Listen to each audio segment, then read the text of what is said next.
자, 여러분들 반갑습니다. 역사 한 수업입니다. 다시 한번 더 진도를 나가보도록 하겠습니다.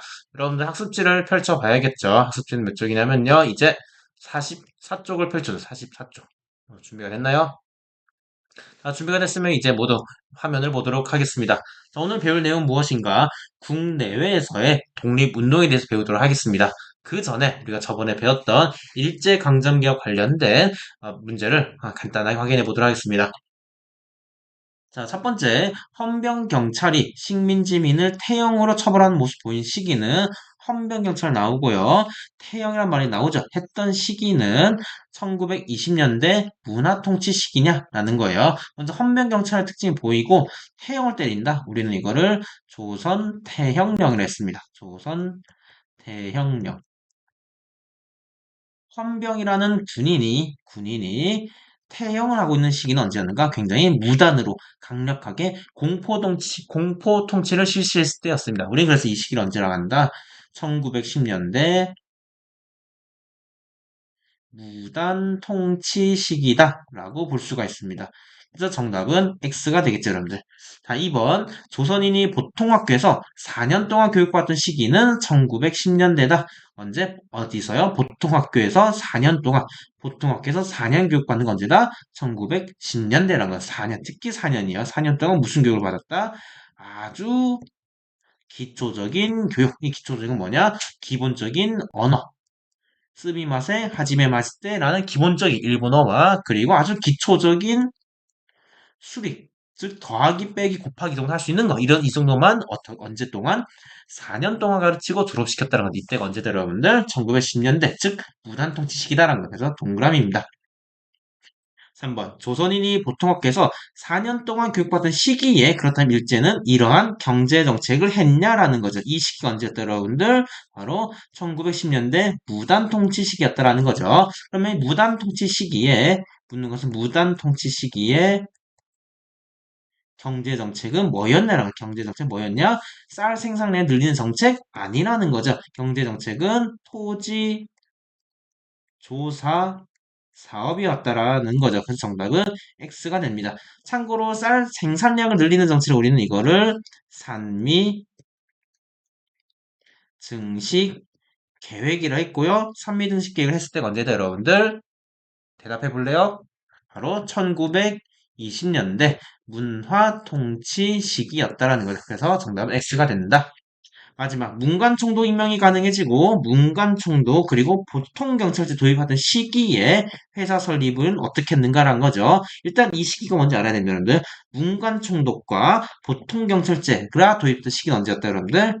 1920년대 문화통치 시기였다는 거죠. 문화통치 시기 회사 설립은 허가를 받았냐라는 거죠. 아닙니다. 허가 아니라 신고에서 신고. 따르릉 전화해서 우리 회사 설립할게요라고 신고만 하면 됐습니다. 그래서 정답은 X가 됩니다. 그래서 총선 XO, XX가 되겠습니다, 여러분들. 오케이? 네, 그러면 이제 수능과 한능검 통해서 한번 확인해보는 시간을 갖도록 하겠습니다. 자, 먼저 가정책 시행되는 시기에 있었던 모습으로 오른 것은 그럼 먼저 가정책이 뭔지 알아야겠네요. 자, 가정책을 보면 토지 조사령, 신고주의 원칙, 토지 소유권, 그 다음에 뭐 강제 약탈 등 계속 뭐가 나오죠, 여러분들? 토지가 나오죠. 토지가 나오죠. 그러면 일제 식민지 시기에 토지와 관련된 경제정책 뭐였다? 그게 토지 조사 사업이었다라는 거죠. 그럼 토지조사 사업이 시행됐던 시기는 언제였어요, 여러분들? 1910년대 무단 통치 시기였죠. 그러면 이 무단 통치 시기의 모습으로 오른 것은 1번 내선 일체를 강조하여 조선어 교육을 폐지했다. 1930년대 모습이고요. 2번 전시동원 체제를 강화하여 징병과 징용을 실시했다. 1930년대고요. 저기 1930년대 후반 됩니다. 3번 황국신민화 정책을 추진한 신사참배를 강요했다. 1930년대고요.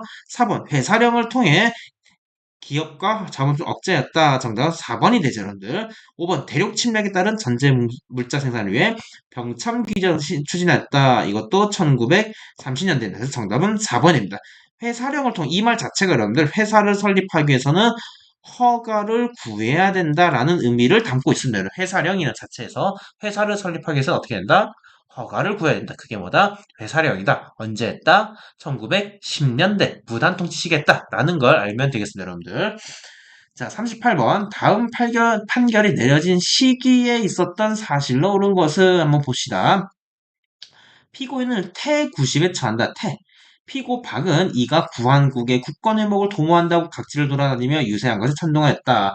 법률에 비추어 보니 피고의 소행은 태형에 처함에 타당하고 인정하여 조선 태형령에 따라서 판결한다. 조선 태형령 언제였죠, 여러분들? 바로 1910년대 부단 통치 시기였어. 이때 있었던 사실로는 옳은 것은 1번 원수부가 설치되었다. 자, 원수부는 여러분들 대한제국식이었고요. 신관회가 창립되었다. 이거는 1920년대에 곧 배우게 될 내용이고요. 3번 치안유지부 적용되었다. 이것도 1920년대 문화통치 시기였고요. 헌병경찰 실시되었다. 정답은 4번이 되겠죠. 동양청식 주식회 설립되었다. 이거는 1908년으로서 이것도 대한제국 시기다라는 것에서 정답은 4번이 되겠습니다. 이해하셨나요? 자, 이처럼 여러분들 일제 식민통치, 무단통치와 문화통치는요 각각의 특징 통치들 모습을 바탕으로 해서 그 동시기에 같은 시기에 다른 모습들을 물어봅니다. 어떻게 공부가 되는지 방향 써보시나요? 좋습니다.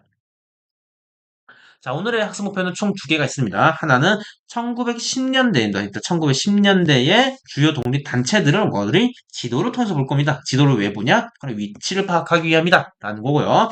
그리고 1910년대 주요 독립단체 특징들을 보고 어떤 특징들을 갖고 있는가 또는 어떤 활동들이 있는가 또 활동이라고도 볼 수가 있습니다. 활동 특징을 파악해보는 시간을 갖도록 하겠습니다.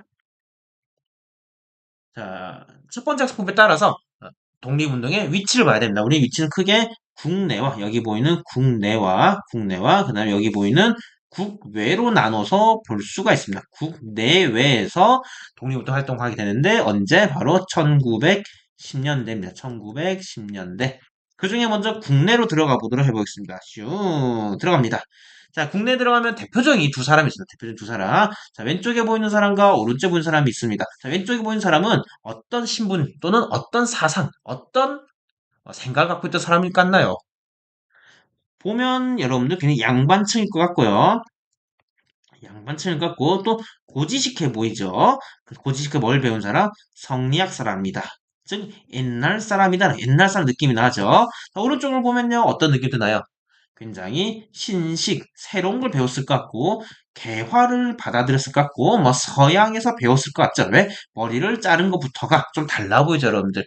그래서 이 사람은 새로운 걸 추구했을 것 같다라는 느낌 듭니다. 자, 왼쪽에 보이는 사람이 누구냐면요. 임병찬이라는 사람이고요. 여기 보이는 사람이 박상진이라는 사람입니다. 이 두 사람은 1910년대 국내에서 대표적인 독립운동 단체를 이끌게 된다. 어떤 단체들이 있는지 한번 보도록 하겠습니다. 자, 이렇게 이 사람이 생긴 모습이 이 두 단체의 활동 목표가 좀 다릅니다. 활동 특징이 다릅니다. 어떻게 다른지도 비교해 보도록 하겠습니다. 자, 여기 보이는 임병찬이라는 사람이 있다 있고요. 임병찬.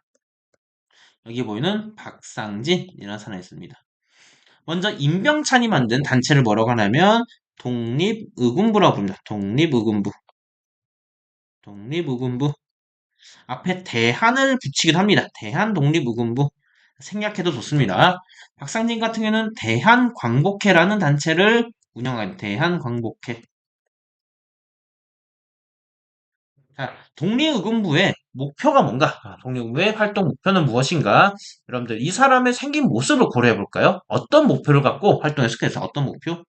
사람은 어떤 목표를 갖고 활동했을까요? 임병찬은 어떤 목표를 갖고? 옛날 사람을 갖다 했잖아. 옛날 사람 갖다 구지식해 보인다. 어떤 나라를 만들려고 했을까요? 이 국권을 상실한 이 식민지를 다시 되찾고 나서 어떤 나라를 만들려 했을까요, 여러분들? 그렇죠, 여러분들. 바로 황제가 있는 국가로 돌아가려는 느낌 들어요. 왜냐? 바로 옛날 사람 느낌 나니까요. 우리는 그걸 뭐라 부르는가? 바로 복벽주의. 복벽주의라 부릅니다. 복벽주의는 무엇인가? 황제의 국가로 돌아가자라는 거예요. 돌아가자. 황제 국가 어디였어요, 여러분들? 그게 바로 대한제국이에요. 대한제국을 돌아가자라는 거예요. 그래서 고종과 고종과 몰래 연락을 하는 모습도 보이게 됩니다. 반면에 대한광복회는 목표가 무엇이었을까요, 여러분들? 새로운 것을 배운 사람 같잖아요? 그럼 황제라는 것을 부정했을까요? 인정했을까요?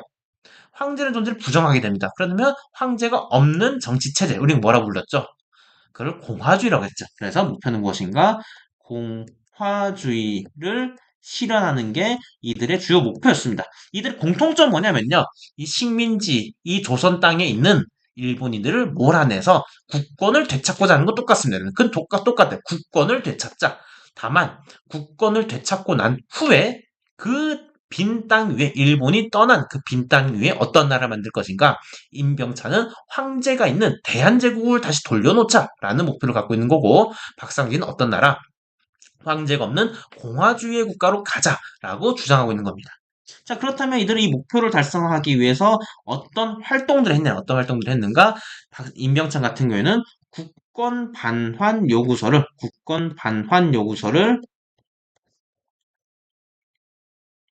제출 준비를 했습니다, 여러분들. 누구한테? 총독부한테. 지금 우리가 1910년대를 보고 있거든요. 1910년대이기 때문에 당시 통치기관은 조선 총독부였습니다. 조선 총독부한테 우리 국권을, 우리 국가에 대한 권한을 다시 돌려달라라고 요구서를 쓰는 과정 속에서 이 비밀단체였던 독립의금부는 발각됩니다. 그리고 이 단체는 해산이 되는 결과를 맺습니다. 자, 대한광국 같은 어떤 활동을 하게 되는가?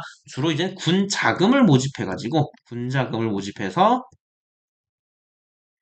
군대를 양성하는 모습을 보이게 됩니다. 이걸 어디서 알 수 있는가? 바로 왼쪽에 적힌 대한광복회 강령을 통해서 여러분은 알 수가 있습니다. 자, 여기를 보면요.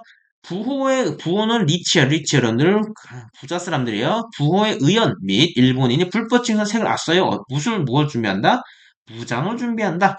남북 만주 사관학교 설치해 독립전사를 양성한다. 기존의 의병 및 해상군인과 만주 이주민을 소집하여 훈련한다. 누구를? 군인, 의병 등을 모아서 훈련한다. 무기를 구입한다. 그리고 행령부를 준다. 이런 말들 있죠. 즉, 이 1, 2, 3, 4를 통해서 우리 뭘 알 수 있는가? 전쟁 준비를 하고 있다. 전쟁 준비를 하고 있다. 또는 이제 싸우기 위해서 군대를 양성해야 된다. 라는 걸 알 수 있죠. 이걸 하기 위해서 어떻게 해야 된다? 바로 처단한다는 거. 친일파를 처단해서 이들의 돈을 가져가겠다라는 거죠. 돈을 가져가기 기가 뭐냐? 기관이 그게 바로 행형부라는 기관을 준다는 거. 행형부라는 기관을 통해서 친일파, 반역자, 일본인 고관들을 처단해서 이들의 자금을 들고가 뭘 만들겠다? 군대를 만들겠다는 거. 그게 무슨 단체다, 여러분들? 임병찬이 아니라 박상진이 만든 대한광복회라는 거고, 여기서 활동한 대표적인 사람이 누구였다, 여러분들? 김좌진 장군이 있었다는 거죠. 이해가 되시나요, 여러분들? 좋습니다. 자, 이제 국내에서 봤으면 이젠 해외로 나가보도록 하겠습니다. 자, 해외는 어디로 가는가? 바로 이쪽으로 갑니다. 여긴 어디냐, 여러분들? 바로 만주 지역이에요, 만주 지역. 만주 지역은요, 이 송화강,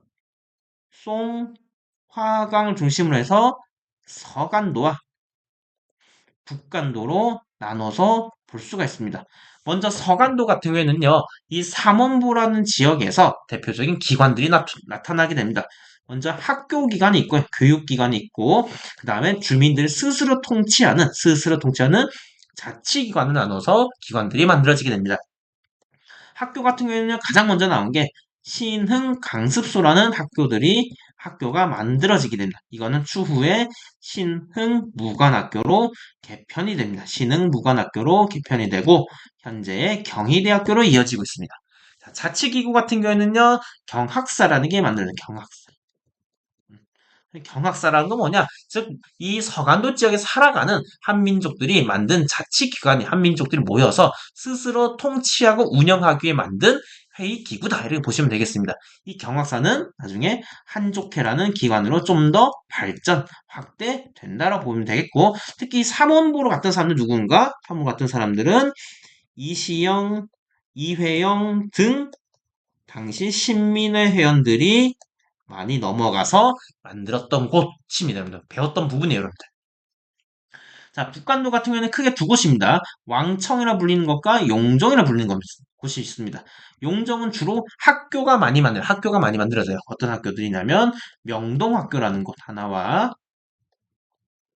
그다음에 서전서수견 학교 등이 여기서 만들어지게 됩니다. 자, 왕청이라는 지역에서는 주로 군대 기관들이 많이 만들어지게 됩니다. 어떤 기관들이 있냐면요. 어, 뭐였죠? 아, 중광단이죠, 여러분들. 중광단. 잠깐 머리 식히기 안 났어요.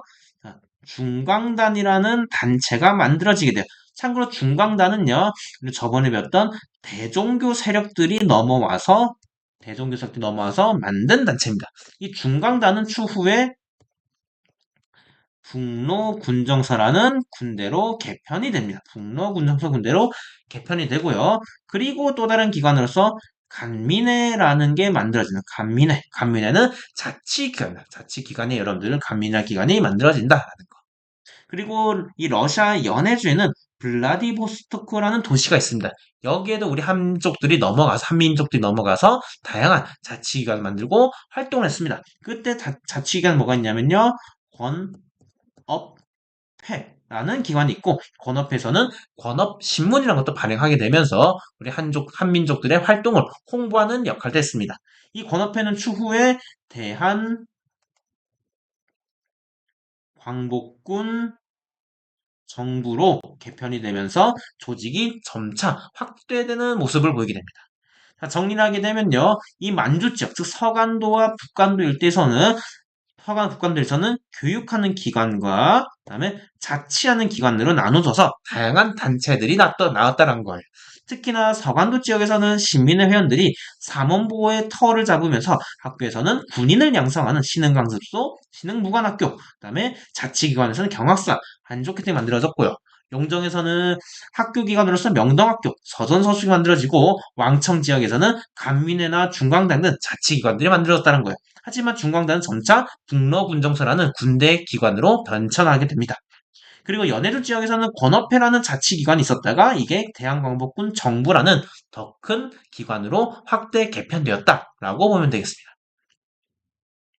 자, 이제는 또 다시 또 다른 국외로 갈 건데 그 국외가 어딘가? 바로 여기죠. 여기 어디? 미국입니다. 미국을 쑥 들어가 보겠습니다. 자, 미국은요, 크게 두 곳에서, 대표적인 두 곳이 있습니다. 그 두 곳이 어딘가? 바로 하와이주와, 그다음에 여기 보이는 미국 LA입니다. LA죠. LA. 미국 LA에서 대표적 활동하게 됐는데 LA에서 만들어진 단체가 뭔가? 그게 대한인 국민회라는 단체입니다. 대한인 국민회. 자, 그렇다면 대한인 국민회는 왜 만들어졌는가? 와, 왜 만들어졌는가? 이 당시 이 LA에 한 사람이 와서 연설하게 됩니다. 그 사람이 누군가? 우리가 제1차 한일 협약으로 외교 고문으로 뽑힌 사람이 있었습니다. 그 자가 누군지 기억하시죠, 여러분들? 외교 고문 뽑힌 사람? 바로 스티븐스요, 스티븐스. 스티븐스가 연설하게 된 어떤 연설? 바로 을사늑약은 정당하다. 이 조선은 지배받는 게 맞다. 라는 식의 연설하게 됩니다. 이거를 듣고 말 같지 않은 소리라고 이들을 저격하기 위한 청년 두 명이 나타나게 됩니다. 그자가 누군가 바로 장인환 전명훈이었던 거죠. 장인환 전명훈은 서로 합의된 것도 없었지만 우연찮게 만나서 이 스티븐스를 저격하는데 성공하게 됩니다. 그래서 이들의 저격을 계기로 해서 이 미국에 있는 한인들이 뭉치는 계기를 만들어내는 거예요. 우리도 자신감을 갖는다는 거. 독립을 하기 위해서 우리도 뭉쳐야 된다는 거. 누구? 이 청년들의 활동을 계기로 해서. 그래서 만들어진 것 같아요. 그게 대한인 국민회다라는 거. 그래서 정리하면요. 대한인 국민은 왜 만들어졌는가? 장인한 전명훈의 스티븐스 저격 사건을 계기로 만들었다는 거고, 그다음에 이들은 무슨 활동했는가? 공화주의를 내세우며 이들의 활동을 홍보하는 신문인 신한민보라는 신문을 발행하는 활동도 하고 그다음에 뭐 독립금도 징수하고 등등 다양한 활동들을 진행했습니다. 그리고 하와이주에서는 박용만 사람이 대조선 국민군단이란 걸 만들면서 해외에서도 군대 훈련을 통해 독립을 위한 준비를 해 나갔습니다. 이 외에도 다양한 게 엄청 많습니다. 뭐 숙무학교도 있고 뭐도 많은데 일단 핵심 내용은 이 정도로 봐두면 되겠습니다.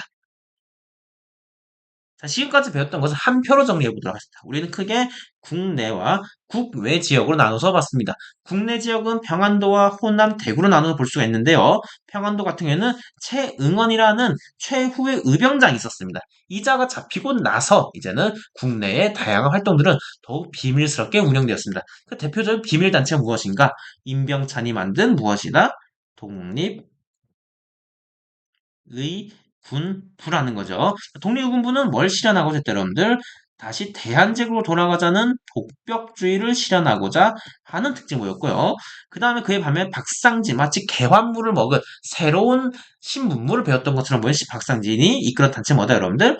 대한광복했다는 거고, 이들이 어떤 정부를 수립하고자 했다? 바로 공화정 정부를 수립하고자 했고, 그 외에 군작을 모집하게 되면서 군대를 조직하고자, 군대를 만들고자 다양한 노력들을 해왔다라고 볼 수가 있습니다. 그리고 외에서는 서간도와 북간도로 나눠서 봤고요. 서간도에서는 이회영, 이시영 등 신민회 회원들이 넘어가서 다양한 꽃들을 만들었습니다. 먼저 학교로서는 어떤 거? 신흥, 무관, 학교를 만들었고, 그리고 자치기관으로서는 한족회 등을 만들었다라는 겁니다. 이들은 추후에 서로 군정선할 군대도 만들게 됩니다. 그리고 북간도에서는요, 중강당, 간민의 각종 학교 등이 나오는데 각종 학교는 뭐였는가? 서전서숙과 명동학교 등이 있었다는 거예요. 특히 이제 중강단은요, 군대로 개편되는데 그게 무엇인가? 북로군정서로 개편이 됩니다. 특히 또 중앙은 어떤 출신들이 많았다? 대종교 출신들이 많았다라고. 대종교 출신이 많았다. 자, 연해주에서는 이상설, 이동희 등이 만든 게 뭐였는가? 대한 광복군 정부라는 거고요. 대한광복군 정부는 뭐를 개편해서 자치기구였던 건업회를 개편해서 만든 정부였다. 건업회 개편 만든 게 뭐다? 대한광복군 정부다. 라는 거. 또 한편으로는 전로 한족회 중앙총이라는 기관이 나오게 되는데 이게 뭐냐면 전은 로는 러시아입니다. 러시아. 러시아에 있는 모든 한족의 단체들을 모아서 중앙총회를 만든 거예요. 러시아에 있는 모든 한족의 단체들을 통제할 수 있는, 관리할 수 있는 중앙기관을 만들었다는 것. 그게 뭐다? 전로 한족회 중앙총회다라는 겁니다.